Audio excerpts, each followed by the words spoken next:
Сәлем балалар, бүгін біз математикалық сауаттылықтан ОТО-ның ақылы варианттарын жалғастырамыз. Бүгін бізде 6-шы вариант. Кеттік, бірінші есепті бастайық. Заңдылықты анықтап, сұрақ белгісі орындағы санды табыңыз дейді. Бізде қандай заңдылық болып тұр? Сұрақ белгісі бізде мына жерде тұр екен, я. Демек, ортасында тұратын болса, ортасында бізде жауабы болып табылады. То есть, мына жердегі мына ортасындағы 12, бұл жауабы. Біз жан-жағындағы сандармен жұмыс жасауымыз керек. Бұндай сурет кезінде бізде математикада плюс, азайту, көбейту, бөлу деген варианттар ғана болады, я. Бұл жерде көбейтумен бөлу болмайды, себебі көбейту бөлген кезде определенный көбейту кестесіндегі сандар шығу керек. Ондай сандарды көріп тұрған жоқпыз. Сондықтан қосу немесе азайту болады екен. Енді бұл жердегі заңдылық бізде жан-жағындағы сандардың барлығын бірінші қосып көресіңдер. Қосып көрейік, қаншаға тең болады екен? Біріншісін 5 қосу 11 қосу 13 қосу 7. Қоссақ бізде қанша шықты? 36. Енді 36 деген жауап ортасындағы 12 деген жауаппен қандай қарым-қатынаста болып тұр? Бұл жерде ол 36-ны 3-ке бөлсек бізде 12 болып тұр. Енді осы заңдылықты екіншісіне де тексеріп көреміз. Екіншісінде бізде ортасында 21 тұр, жан-жағындағы сандар 19, 12, 18, 14 деген сандарды қос дейді. Ол сандарды қоссақ бізде 63 шығады екен балалар. Сонда 63 болса, оны біз жаңағыдай 3-ке бөлсек 21 шығып тұр. Сәйкес келді. Демек, заңдылықты біз дұрыс таптық деген сөз. Жаңағы белгісізді қазір тауып аламыз.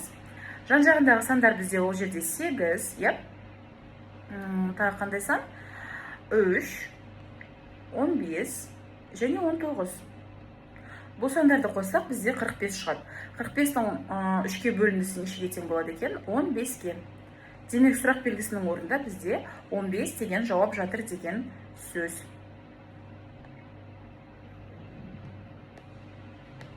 Ары қарай кеттік екінші сұраққа. Екінші сұрақ бізде не дейді? Екінші сұрақта 11-ші сынып оқушыларының ұпайлары берілген екен. Оқушы саны астында үстінде ұпайлары, я? Бұл жерде бізге медианасын тап дейді. Балалар, медиана дегеніміз қақ ортасындағы тізбектегі, списокте сан болады. Сол жердегі ең ортасындағы санды табуымыз керек. Бұл жерде біз қанша оқушы екен бірінші біліп алайық. Бізде қанша оқушы? 2 қосу 3 қосу 7 қосу 4 қосу 3 қосу 1. Бізде барлығы бұл жерде 20 оқушы екен. 20 оқушы болса, жұпсан болғандықтан оның қақ ортасында ешқандай оқушы болмайды. Сондықтан біз 2 санды алуымыз керек болады. Қақ ортасындағы 2 оқушыны алуымыз керек болады. Ол 20 болғандықтан 20-ны 2-ке бөлсек қандай оқушы болады? Ортасында 10-шы және 11-ші оқушылар. Значит, біз 10-шы және 11-ші оқушыларды алып, бір-біріне қосып 2-ге бөлсек, бізде медиана шығады екен. Енді 10-шы оқушы кім болып тұр, соны анықтап алайық. Мына жерде міне 2 оқушы кетіп қалды уже, я, басында 5 балл алған. Потом 3 оқушы, ол 2 қосу 3 5 болды. Потом 7 оқушы. 7 оқушыны қоссақ, уже 12 оқушы болады. Сонда 8 балл алғандардың ішінде бізде кім болып тұр? 10-шы және 11-ші оқушылар болып тұр. Демек, бізде 8 қосу 8 бөлінген қаншаға тең болады екен? 2-ге. Неге мен 8-ді алдым? Себебі бұл жерде информация ұпайлар туралы болып тұр. Бізде ұпай бізге маңызды болып тұр. Ал количествосы ол просто оқушылардың санын көрсеткен. 7-ні қолданбаймыз. Сонда 8 қосу 8 бөлінген 2 бізде 8 деген жауапты береді екен. Бұл бізде С жауап, балалар. Үшінші есепке көшеміз тез-тез. Бір ойын сүйегін 2 рет лақтырғанда түскен ұпайлардың 7 шығу ықтималдылығы. Осындай есептер өте көп келіп жүр, я, нағыз опытыда точно болды. Сондықтан балалар естерінде болсын, ойын сүйегі 1-ден 6-ға дейінгі сандардан тұрады, я. 2 рет лақтырса бізде қанша мүмкін жағдай болады, соны тауып алуымыз керек. Бірінші лақтырғанда бізде 6 мүмкін жағдай болады, екінші лақтырғанда тоже 6 вариант болады, я, барлығын айтып тұрмын. Сонда бізде барлығы 36 жағдай, барлығы 36 жағдай. Барлығы. Келесі, енді біз 7 шығу ықтималдылығын табуымыз керек. 7 шығу үшін бізде жаңағы парочкалар табамыз, я, 7 болатындай. Бірінші сүйектен бізде 1 деген сан шықса, екінші сүйектен 6 деген сан шығу керек. Сол кезде 7 болады екен, я. Келесі, наоборот, 6-да 1 шықса, бізде 7 болады екен. Енді 2 деген санды алайық. бірінші сүйектен 2 шықса, екінші сүйектен 5 деген сан шығу керек. Сонда 7 болады. Наоборот, 5-те 2-ні қолдансақ 7 болады екен. И соңғысы бізде 3 пен 4 7-ні береді, және наоборот 4 пен 3-ті де міндетті түрде алуымыз керек. Сонда бізде қанша жағдай болып тұр? 6 жағдай болып тұр. Енді 7 шығу ықтималдылығы десе, ықтималдылықтың формуласы қалай деп үйреткен едім? Сұрап тұрған нәрсені барлық жағдайға бөлеміз. Сұрап тұрған бізде 6 жағдай, барлығы 36. Егер қысқартатын болсақ, бізде қаншаға тең болады екен? 6-дан 1-ге тең болады екен. Ықтималдылығымыз бізде 6-дан 1, Б жауабына сәйкес келіп тұр. Ары қарай кеттік, балалар. Кестемен жұмыс тоже жиі келеді. Главное, біз кестеде не берілгенін түсініп алсақ болды. Бұл жерде тіктөртбұрыштың ауданы дейді. Тіктөртбұрыштың ауданын біз неше сыныптан бастап өтіп жатырмыз? 2-ші сыныптан бастап S тең А көбейту Б деген формула. Мысалы, біріншісін қарайық, бізде 5-ке 10-ды көбейтсек 50 шығып тұр. Өте дұрыс. Енді сұрақ белгісінің орнында Б белгісіз болып тұр, А неше болып тұр? 15 болып тұр, ал S бізде 60-қа тең болып тұр. Сонда 15 көбейту Б тең 60 болады. Демек, Б тең 60 бөлінген 15, Б тең болады екен бізде 4-ке. Значит, біздің еніміз жауабы 4-ке тең. Осы жердегі ең оңай сұрақтардың бірі. Ары қарай кеттік. Берілген сандар тізбегіндегі заңдылықты анықтап, келесі санды табыңыз дейді. Заңдылыққа жиі келетін есептердің бірі, заңдылық ешқандай формуламен шықпайды, балалар. Заңдылық тек қана көп әртүрлі есептерді шығарып, опыт жинағаннан ғана сендер шығара аласыңдар. Бұл логикаға байланысты есептер, сондықтан көбірек есеп шығарып үйренеміз. Бұл жерде қандай заңдылық бар екен? Әрқашан осындай тізбек ретінде заңдылық келсе, кәдімгі просто список болса, балалар, сендер арасында қандай сандар бар, соны білулерің керек. Мысалы, мына жерден 1 қалай 2 болып шығып тұр деген сияқты, Қарастырамыз. 1-2 болу үшін 1-ді 2-ге көбейттік дей салайық. Сонда 2 дейміз. Себебі мына жерде 5 пен 10-ды көрттім, 5-ті 2-ге көбейтсек тоже 10 болады. Сондықтан мен 1 көбейту 2 дедім. Келесі 2 мен 3-тің арасында не болып тұр? 5-тің арасында 2 қосу 3 тең 5 болып тұр. Келесі дәл осы заңдылықты қайталайық. 2-ге көбейтіп 3-ге қосамыз, 5-ті шыққан жауабымыз 2-ге көбейтсек бізде 10 шығып тұр ма? Бізде 10 шығып тұр. Ал 10-ға 3-ті қоссақ келесі сан 13 болып тұр ма? 13 болып тұр. Енді осы жерде біз не істейміз? Мыналардың арасын жазып аламыз. Мына жерге мен көбейту 2 дедім, мынаған мен қосу 3 дедім. Мына жерге көбейту 2 дедім, мынаған мен қосу 3 дедім. Дальше солай қайталанып кете береді. Көбейту 2, қосу 3. Сонда 13-ті біз 2-ге көбейтсек 26 шығады екен, тоже сәйкес келіп тұр. Ал келесі сан біз 26-ға 3-ті қоссақ шығады екен. Ол бізде 29. Демек, біздің жауабымыз Б жауабы болып шығады екен, балалар. Келесі 5-ші есепті қарастырамыз. 5-ші есеп оңай есептердің бірі, кестемен жұмыс жасауды білуіміз керек. Аптада 7 күн бар, Міне апта күндері деп мына жерге жазып қойыпты. Міне 1-ші күн, 2-ші күн, 3-ші, 4-ші, 5-ші, 6-ші, 7-ші күн дейді. Ал жанында қой саны дейді. Сонда біз 1-ші күні қанша жинады, соны тауып алайық. 1-ші күні бізде 3 жинады, значит 3 дейміз. 2-ші күні бізде 1 жинады. 3-ші күні міне қараңдар, мына жерден табасыңдар, қара. 3-ші күні қалай жинады деп табамыз, міне былай табамыз, міне 3 жинаған екен 3-ші күні. 4-ші күні 1 көп, значит 4 жинаған екен. Келесі 5-ші күні неше жинаған? 5-ші күні 6 жинапты.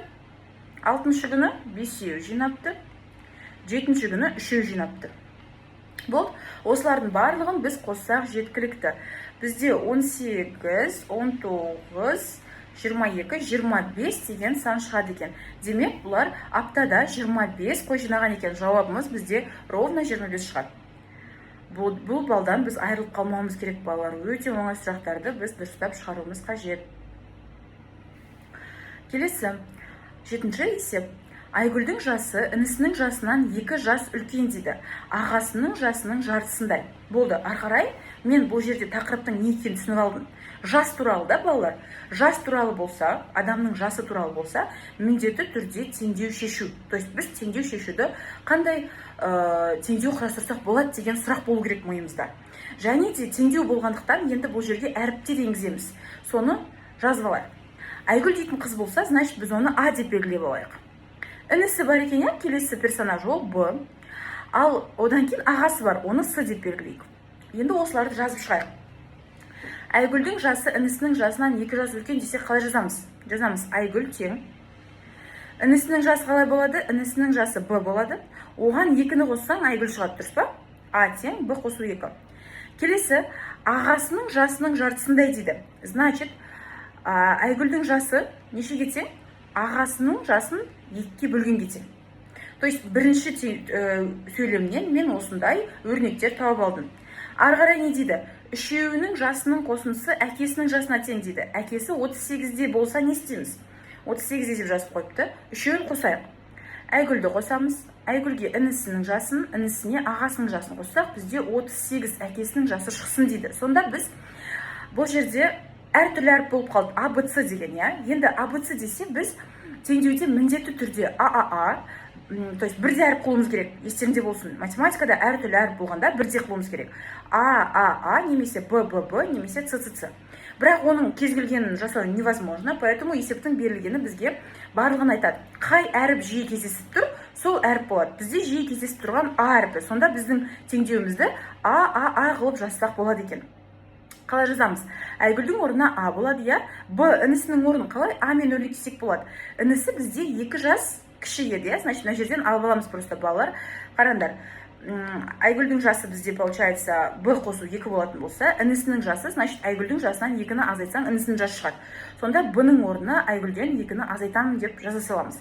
Ағасының жасы логично, я. 2 есе үлкен ағасы, значит, Айгүлдің жасын 2-ге көбейте саламыз. Сонда бізде 38 деген әкесінің жасы шығады екен. Енді осыларды біз қосамыз. Мына жерде бізде А тұр және 2А тұр. Сонда бізде 4А болады. Азайту 2 тең 38. 2-ні қосумен өткіземіз. Сонда бізде 40 болады. А тең 40-ты 4-ке бөлсек, бізде Айгүлдің жасы 10-ға тең болады екен. Ал сұрақ бойынша 3 жылдан кейінгі жасы десе, 10-ға 3-ті қоса саламыз, ол бізде 13 деген жауап болады екен. 3 жылдан кейін Айгүлдің жасы 13-ке тең болады, балалар. Ары қарай кеттік, математикалық сауаттылық дейді. 8-ші есеп. Бұл жерде бізде спорт үйірмесіне 200 оқушы қатысады дейді. Бір оқушы тек қана бір үйірмеге барады дейді. Барлығын процентпен берген екен. Қате тұжырымды табыңыз дейді. Қатесін тап десе, біз мына жердегі проценттерді қолдана алмаймыз. Сондықтан точно санын біліп алуымыз керек. Точно санын білу үшін проценттерін анықтап алайық. Балалар, гуманитария балалар бар, я, которые есепті, процентті есептегенде қиналатын. Сендерде калькулятор болады. Соны қолданыңдар. Қалай қолданамыз? 200% десе, 200 оқушы десе, футболды табу үшін мысалы, я, мен Ф деп жазып қояйын. 200 оқушыдан 40% тап десе, калькуляторды ашасыңдарда 200 көбейту 40% дейсіңдер. Өзі проценттің знагы тұрады. Сонда сендерде 80 шығады екен. 80 адам, 80 оқушы неге барады екен? Футболға барады екен. Келесі, қандай спорт түрін қарастырамыз? Волейбол. Волейболдан 30% барады екен. Значит, В деп жазып қояйын. 200-ден 30% табу үшін не істейміз деп үйреттім? 200-ді 30%-ге көбейте саламыз. Сонда бізде 60 оқушы болады екен. Волейболға 60 оқушы барады екен, балалар. Келесі теннис. Теннис 10%. Значит, 200-ден 10% табу үшін біз көбейте саламыз. Значит, 20 оқушы. 20 оқушы тенниске барады екен. Келесі атлет. Атлетке қанша? 20% барады екен. Сонда 200-дің 20%-ын қалай табамыз? Көбейте саламыз деп үйреттім, я. Бізде 40 оқушы атлетикаға барады екен. Енді осы варианттарды оқи отыра қатесін табамыз. Біріншісін оқиық. Волейбол үйірмесіне қатысатын оқушылар саны. Айтты ма, сразу жазамыз. Волейболды біз қанша деп тауып қойдық? 60 деп тауып қойдық, я. Теннис үйірмесіне қатысатын оқушылар санынан 3 есе көп. Теннисті қанша деп таптық? 20 деп таптық. Я, рас. Себебі 60 20-дан 3 есе көп болып тұр. То есть, мына жерге 3-ті көбейтсек, бізде сәйкес келіп тұр. Бұл дұрыс. Келесі, атлет үйірмесі мен волейбол үйірмесіне қатысатын оқушылардың саны дейді. Қосайық, я, қосынысы деп тұр. Атлет пен волейбол тауып аламыз. Атлетке 40 деп айттым, я, жаздық, шығардық. Волейболға 60 дедік. Сонда екеуінің қосынысы қанша болып тұр? 100 болып тұр. 100. Футбол үйірмесіне қатысатын оқушыларға тең дейді. Футболға қанша еді? 80. Футболға қатысатындар бізде 80 еді. Тең болып тұр ма бізде? Жоқ, тең болып тұрған жоқ. Бұлар тең емес. Демек, бізде Б жауабы қате тұжырым болады екен. Б-ны точно таптық па? Ары қарай уақыт кетірмейміз. С мен Д-ны қарастырмаймыз, балалар. Кеттік. 9-шы сұрақ. Суретте бойылған үшбұрыштың ауданын табыңыз дейді. Бір төрткөз бірге тең дейді. Үшбұрыш болғандықтан, то есть басқа фигура болса, там оларды, конечно, басқа жолмен шығарамыз. Бірақ үшбұрыш болғандықтан бізде өте оңай формула бар. Үшбұрыштың ауданының формуласы 2-ден 1. Мына табанындағы, то есть биіктік түсіреміз табанына. И мына жердегі қабырғаны А деп атаймыз. Табан, осы табанымен биіктігін көбейте салады екенбіз. Табаны бізде 6 торкөз болып тұр, биіктігі тоже 6 болып тұр. Сонда орындарына қоя саламыз. 2-ден 1 көбейту 6 десек, бізде 18 деген сан шығады екен. Жауабымыз 18. Жаттап аламыз, балалар. Соңғы есеп. Данияр деген жігіт бізде комнатасын обоймен жабыстырғысы келіп тұр екен. Обой біз жабыса тек қана жанындағы қабырғаларға, то есть полға және потолокқа біз обой жабыстырмаймыз. Сондықтан жанындағы қабырғалар бізде не болады екен?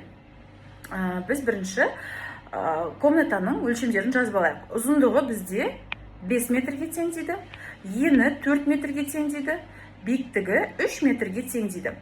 Терезесімен, то есть обой бізде тереземен есікке жабыспайды. Ол екеуінің ауданы нешеге тең деп тұр? С терезе және есік бізде 5 метр квадрат деп тұр.